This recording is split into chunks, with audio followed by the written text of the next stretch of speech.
welcome everybody. We are on day 3. Oh my goodness, day 3 of our 4-day challenge. So it is all about movement, exercising, how we can add physical activity to our day to combat those cravings. So I'm really excited about this one. So just to recap, again, if you're just joining us live for the first time or watching the replay live, just jump in right where you are, but you can always go back and watch the replay. So day 1 was all about crowding out your cravings with water, which is so critical. We need to drink enough water. Otherwise, we think we're hungry, but we're just thirsty. Day 2, we talked all about crowding out our cravings with vegetables. So crowding out means we add things to our diet so that it helps to reduce those cravings, which I think is kind of much easier to add in than take away. So having some vegetables with every meal.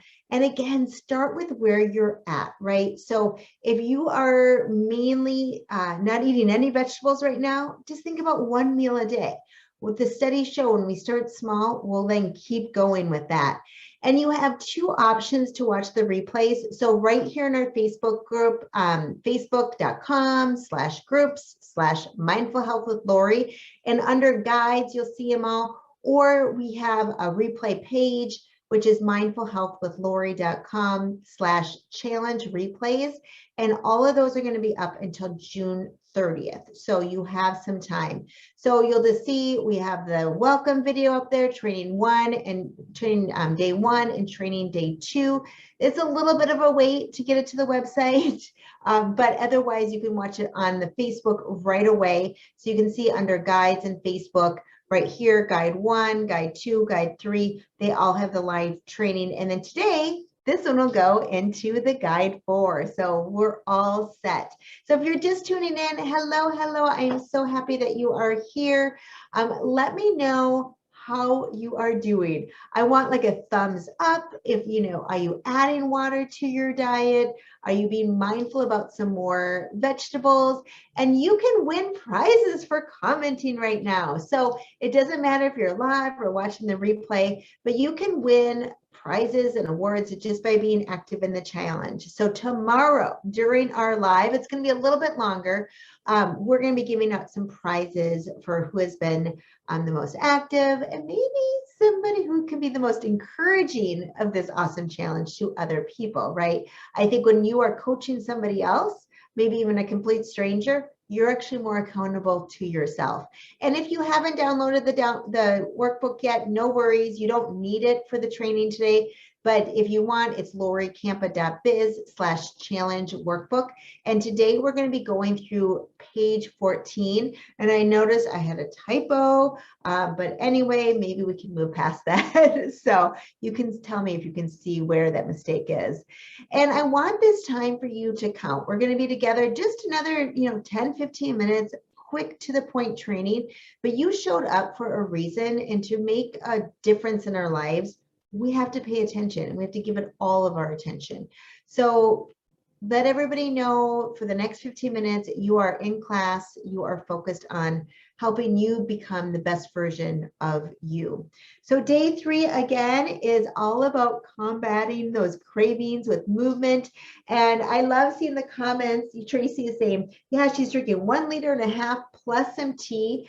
And Brandy's saying, in the bathroom a lot. Yeah, you're getting some movement in the day when you're drinking enough water, right, Brandy? You have to get up to go to the bathroom. Oh, and Tracy saying she had a meat-free day today. She usually eats meat 1 to 2 times a day, and she did larger stir-fried loads of vegetables. That's great. Yeah, we don't usually need as much meat as we think. And I grew up really with the concept of you have to have meat to make a meal count.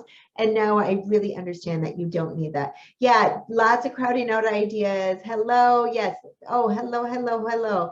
So I love it. Keep coming up with those comments and I'll read most of them later. So today it's going to be all about how when we add physical activity to our day, throughout the day, we're actually preventing cravings, and also how we can help curb them in the moment. So evidence suggests that following exercise, our hormones, right, are released, and these hormones reduce our hunger and food intake. So exercise also, I think this is not a surprise to anyone. Exercise boosts our mood, it boosts our self-esteem, which then improves our motivation as well to eat well. I think of it as like a cycle. You do well with, walking and being healthy and being active. So then you want to eat better, right? And then you go to sleep and you have good quality sleep and you wake up and you feel good about yourself, right? So there is that cycle when you start the day off with some exercise, a lot of things all happen. So I want to hear in the comments, what is your go-to form of exercise? And maybe you have more than one. For me, it is yoga. I am a yogi all through and through, and I love to hike. It could give me a mountain. I want to be on it all day. I just taught a gentle yoga class from 1 to 2 here in Minnesota. If you live in the Rosemont Apple Valley area, I would love to see you in class. It's a nice way to have some movement throughout the day. But what is your form of exercise, your favorite form? And if you don't have one yet, maybe just think about like what lights your soul on fire, or what did you used to do when you were a teenager? Maybe it was skating. I don't know. Maybe it was tennis. Maybe it was dance. So thinking about what is it that you really enjoy? Because I think the hardest part of exercising is the start, right? Getting onto the mat, right? Putting on the tennis shoes to go out for a walk. Once you're there, it's much easier. So yeah, okay, so I'm seeing like rollerblading. All right, Karen. Oh, I need to start that again. I used to like that. Lisa Ann says walking, hiking, Pilates, yoga. Oh yeah, just doing the stairs in the house. Absolutely. Yeah, so that's so important. Yeah, walking, dancing around the kitchen when no one is watching. Yeah, scuba diving. Oh my gosh, Sharon. See, you can tell Sharon's in Florida. I'm in Minnesota, so we have scuba diving lessons in pools. That's all I can say. I'm sure we have it in some of our lakes too. So have you heard, I want to hear in the comments, have you heard how sitting is known as the new what? So I have one line for each letter. Have you heard how sitting is now known as the new what? So sitting for prolonged periods of time has been called the new smoking due to increased health risks. So way back when smoking, was starting to go, oh, it's not really good for us. We kind of knew it. And now we definitely know, right? So it's the same way with sitting. We kind of know it's not good for us, but are we doing anything about it? Unfortunately, before I got healthy, I smoked for many years. I ate junk food, but you can create a new path, create a new life that you love at any time in your life. So it is really serious, right? That if this is considered as unhealthy as smoking, we need to do something about it. We just can't sit for these long periods of time. And a lot of us, maybe you're not going to the office anymore, but you might just walk down your stairs, go into your office, or you go into your car, and then you go to your office, you sit, you come home, you eat dinner, and then you sit in front of the TV, right? That's a lot of sitting. So it is very serious. And cravings, especially for sugar and for, wine, alcohol, beer, those are typically signs that you need to get moving more. So often I'll be like working really hard, I'll be focused. And if I don't pay attention to not getting up, all of a sudden I want to eat and I'm not even hungry. Has that ever happened to anyone? You want to eat something, but you're not hungry. Maybe you're just sitting for too long or you're bored. Just give me a big yes. Yeah. Okay. And a lot of people guess smoking. Yeah, it is now known. So, and a lot of times people say, well, I sit all day, but I go to the gym at lunch, or I go to the gym at after work, but then you sit all day before and all day after. And what evidence is showing us now is that that's not counteracting the effects of a sedentary workday. So we are not made to sit this much. So we need to move throughout the day. So when we can move throughout the day, we're going to counteract this. And it doesn't have to be big movements. It's, stretching throughout the day, and it's taking a break about every 90 minutes. This also helps our brain to focus better at work if we take a break every 90 minutes and just take a break for like 5 minutes. Maybe take a big walk around the block. Do the stairs in your house. Put on a song and just dance around, right? Something that you enjoy that's going to let your soul just lighten up. So where can you squeeze in these little bursts of activity during the day? Sometimes we just need to think about it a little bit differently, that we don't need to do this hour-long workout. We need to do a bunch of short workouts sometimes as well. So these cravings, right, they kind of get in the way of things. They rule our day sometimes. But when we get a craving, if we move our body right away, they usually will go away quickly. So as a result, we get a craving, we move our body, right? Just like this woman in the PowerPoint, she's just dancing away. Our mood improves instantly, right? So movement can help combat those cravings because it releases that dopamine, which naturally makes us happier. So anytime you get a craving, I want you to do these things. So one, when you have this unhealthy food craving, take a break. And this could be a 10, 15, 20-minute break. But research says that cravings usually will go away within about 10 minutes. So we need to do something active. So again, you just decide now what's going to be your plan. So when it happens, you can just execute it. So maybe it is going outside, and like yesterday, I weeded for 10 minutes and, I got some good exercise just weeding. So it's a task that's not that much fun for me. But getting a little bit of movement, right? Maybe you are just going to be doing a 5-minute yoga movement, right? Maybe you're going to do some lunges or some weights for 5-10 minutes. So then drink a glass of water. Now it doesn't have to be this big, but 8 ounces, drink a full glass of water. And you could do the water first and then active, doesn't really matter, depends on your activity. Then be mindful. Don't just grab for the cookies. Actually say to yourself, am I hungry? So if you're hungry, then you can think about what's going to be a good snack for you. So is it going to be, maybe a hard-boiled egg, or is it going to, whatever it is, a lettuce roll up. But if you're not hungry, you can then see and have awareness that I was just sitting for too long, or maybe I was bored, right? There's so many different reasons why we crave food. And next week, I'm going to be giving a masterclass on these 5 secrets about cravings. And I'm going to really talk a lot about emotional eating. So if that is you, please sign up for this masterclass because it's going to be really useful of what you can do with these emotional eating habits. But we first have to be aware. And I love the book Atomic Habits. If you haven't read it, it's so eye-opening. But all big things come from small beginnings, he says. The seed of every habit is a single tiny decision.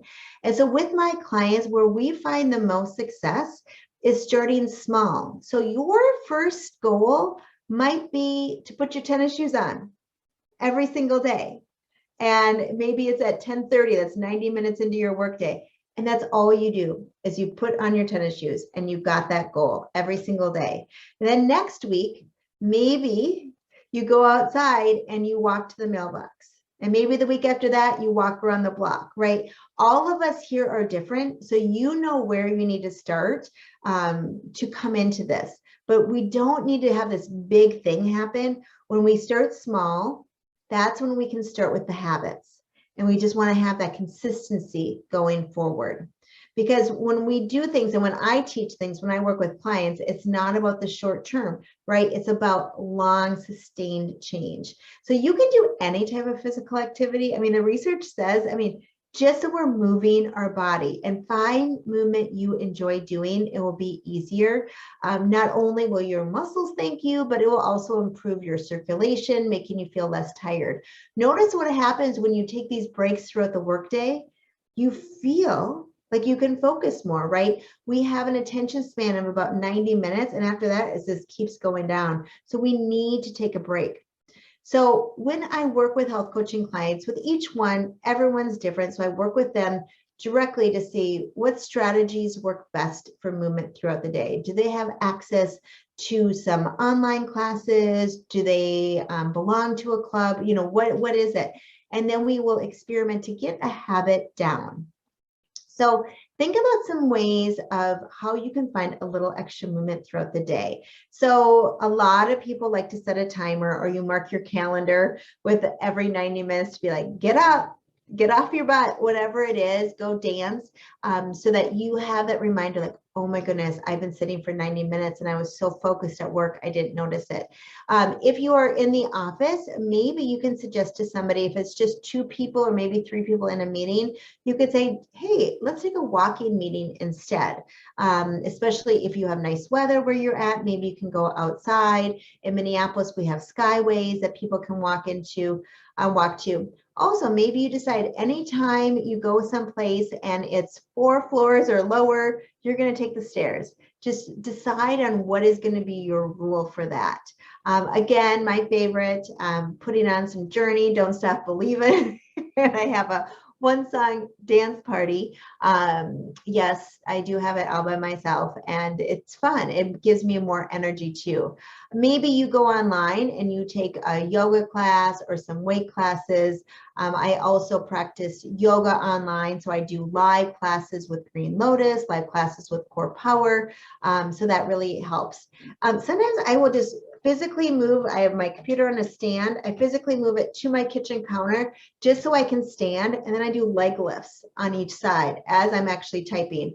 I also have a treadmill that I put a piece of it's so simple. It's a piece of wood as my desk, and then I put my treadmill on it, and I'll walk like very, very slowly. It is not really about getting the steps in. It's just about not standing still, right? Also parking the farthest spot. So they have done some studies on this, that you actually get into the door fastest if you just take the first spot you see. And having just that little extra half a block or block maybe can really add up. And then I love doing restorative yoga before bed as well. So what studies are showing is that when we can wake up and do at least 20 minutes of kind of aerobic exercise, right? That's going to be the best to get us going. Movement throughout the day, every 90 minutes, just little movement, and then some kind of wind down before bed to help you have a deep sleep. So I want to hear from you guys. What has worked for you in the past? And what is something small that you can commit to doing daily? And I like to talk to my clients about this scale from 1 to 10, where 1 is like, Lori, there is no way I will be able to do that. Like if I say, can you run a 5K every day? I would say, no way. A 10 would be like, I got this, like 100%. It's so easy. I want you to be around an 8. Right? So it's on the easy side, but you're challenging yourself. You're getting yourself out of your comfort zone. So what has worked for you in the past? Because that typically is what could work again, that you can commit to doing daily. So put it in the comments. Yeah, Lisa's saying, as long as it's not raining out, always park away from the door. Or Lisa Ann, I bet you have an umbrella in your car. So listen to excuses. I listened to my excuses for 42 years before I got healthy, and I didn't realize how much they were dictating what I did or didn't do. So think about it as, this is just what I do. Now, I do have to agree, Lisa, like if it's like negative 30 degrees, maybe you go for the closest spot. I always think somebody else probably needs that closest spot more than I do though. So jump into the comments now with a big yes. Like, does this make sense to you, how it's so powerful to focus on movement throughout the day and how that can help crowd out your cravings? So let me know. Karen says, I'm good at excuses. Yeah, I think most of us, Karen, have had many excuses rule us. And I just had a client recently that I'm like, I coach with love, but sometimes it's really hard because I have to call people on their BS, right? I have to call them on their excuses, and it doesn't feel good.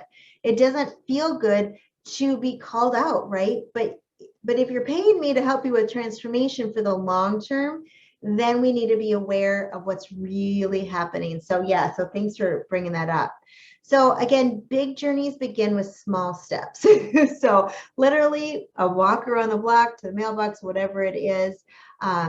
And just as I've been saying all week, when we can commit to a decision, when we can do this ahead of time and the decision's already been made, it's easier to follow your plan. So when we can write out everything that we're going to be eating for the day, when we're going to be working out, different things like that, and we can just execute it, it's a better day. And for me, you know, my goal is to practice yoga every day, but I practice at a different time every day. So I don't have that type of structure. Some people do, but with my schedule, it doesn't work out that way. But I always look at my calendar and go, where can I fit little things in throughout the day? And today I'm going to, right after this, I'm going to go out and do some more weeding. So that's always fun to get a little task done as well. So just think about what is going to be that plan for when you will exercise each day, just to keep you on track and being specific, you know, to say, okay, so I'm going to walk every day at this time, but if it's raining, what's going to be my backup plan? Okay, well, then I'm going to do some weights inside in the house, or I'm going to go on my stationary bike. So always thinking about what are some of the roadblocks you might encounter, and then have a plan for that as well. So that excuse of, oh, it's too hot outside, it's that excuse of something like that doesn't get in your way. So think about that. So one concept I just wanted to share with all of you, it's this quote is about, with outcome-based habits, the focus is on what you want to achieve, right? With identity-based habits, the focus is on who you wish to become. So I think that, yes, you can continue with all these habits, eating clean, adding more water, putting exercise in, and you become this healthy person, right? But you can also decide today, I am a healthy person. And then ask yourself, well, what would a healthy person do? And you can ask that 50 times throughout the day. What would a healthy person do right now? Okay, they would take the stairs, not the elevator. What would a healthy person do? Would they have ice cream, or would they take a break? Pause, drink a glass of water, you know, do something active, and then reevaluate and make a healthy snack, right? So when you think about, we can do both at the same time, right? We are going towards that, and we're deciding, I'm already there, right? So we're tricking the brain to rewire it for that. So again, share your actions and your plans. Like, how are you going to add the exercise throughout your day? And if you live in the South Metro Minneapolis, St. Paul area, I am teaching a free yoga in the park class on Saturday, so we can move together. So it's 9:30 a.m. and it's in Central Park, and it's part of Arts Blast. So I hope that I can see you there. So tomorrow, I cannot believe it is day 4 of our 4-day challenge. And I'm really going to be going into more about eating real food and the importance of laying off the junk food. So this training, I've been trying to keep them the last couple of days around 15 minutes, might be a little bit longer. So just plan more for probably about 30 minutes, or maybe even longer, depending on questions. And then again, in the workbook, it has all the different times. So it's again, 3 p.m. Central Time. So 1 p.m. Pacific Time, 2 p.m. Mountain Time, or 4 p.m. Eastern Time is when we are starting. And we'll go from there. You can always catch up on the replays. So going to the Facebook group under guides, or going through the replay page. So let me know what kind of questions you have, comments. I'm going to come in and look at some of the comments here of what we are seeing. So it looks like here, oh, Sarah's saying, good stuff, Lori. Thank you, thank you, thank you, Sarah. Oh, Jennifer says, will you let us know how much it costs to do your upcoming Whole Foods detox? Yeah, and let me just see, maybe I can even share that with you now. I think I was just working, okay, you guys are gonna see my Facebook page first. Okay, so here is, and I can tell you more about it tomorrow too, so thanks for bringing that up. So it's a 10-day Whole Foods cleanse, and it's gonna be July 11th through the 20th. And so it is going to be a little over 3 weeks of group coaching with me. So you come in, there's going to be some recorded videos. You get about 70 recipes. I love, love, love this program. If you want to like absolutely kick your sugar habit, it happens around day 4. And it's all about putting in this nutrient dense food. So I'm not sure my virtual assistant was going to update this sample recipes today, so he may have not done that yet. So, but if you book before July 7th, it's $197, or you can save $50. Or to save $50, and if you want to wait till after July 8th, if you're not sure, it would cost a little bit more. And I know that this program, other coaches are selling it for like $547. It's important for me to make it accessible for everybody to do. You get 3 coaching, group coaching with me, and then you get a private session with me as well. And just a private session alone, a 50-minute one is $165, and this is a 30-minute one, but it's still right there. So you get a meal plan, about 70 recipes in total. For summer, what's nice is that it's a huge, a much bigger results for summer, because you focus more on the salads and things like that. But it's mindfulhealthwithlori.com/program. And I'll just let you know, since I'm sharing my screen here, the masterclass, that's about 5 secrets to stop sugar cravings in their tracks. That's going to be next Tuesday night, June 28th. And that's going to be at 7 p.m. Central Time. Or if you would rather come during the day at this time, around this time, it's Wednesday, June 29th at 2 p.m. Central Time. So again, those are going to be going through a little bit more deeper on like emotional eating and some other things like that. So if you want to go deeper into it, I would love to see you there. So yeah, thank you. Jennifer says, I love that. What would a healthy person do? Sometimes I have to admit, I sometimes think of that and I go, I think of myself as a fraud. And then I go, wait a minute, I had a smoothie for breakfast. I parked the farthest spot from teaching yoga. I've taught yoga, right? Then I go, all my actions have been healthy, but maybe the night before I ate ice cream, right? So we have to think about like patting ourselves in the back for when we do some healthy things as well. Yeah. There's some conversions going on here. Yeah, so Tracy's saying 5 days a week of activity and 2 days either walking or going gardening. Yeah, so that sounds great. Yeah, there's lots of different things. So keep putting this on here. Brandy's asking, is my detox, my cleanse similar to the Whole30? It's easier. So it's set up more for beginners. So the Whole30, there are not any grains, and you do it for 30 days. Mine it's also, it's closer to paleo. So it's no dairy, no gluten or sugar or alcohol, but it's 10 days. And then I guide you on day 11th, we put back gluten. And then we go back to the cleanse for 2 more days. And then we put in dairy, and we go back to the cleanse for 2 days. And then you can decide, do you want to put back sugar or do you want to just keep it out? So it's a little bit easier than the Whole30. So, but this is very effective. And what's nice about it is that it's meals that your family, like a lot of people just cook the same way for their family as well. So, oh yeah, paleo.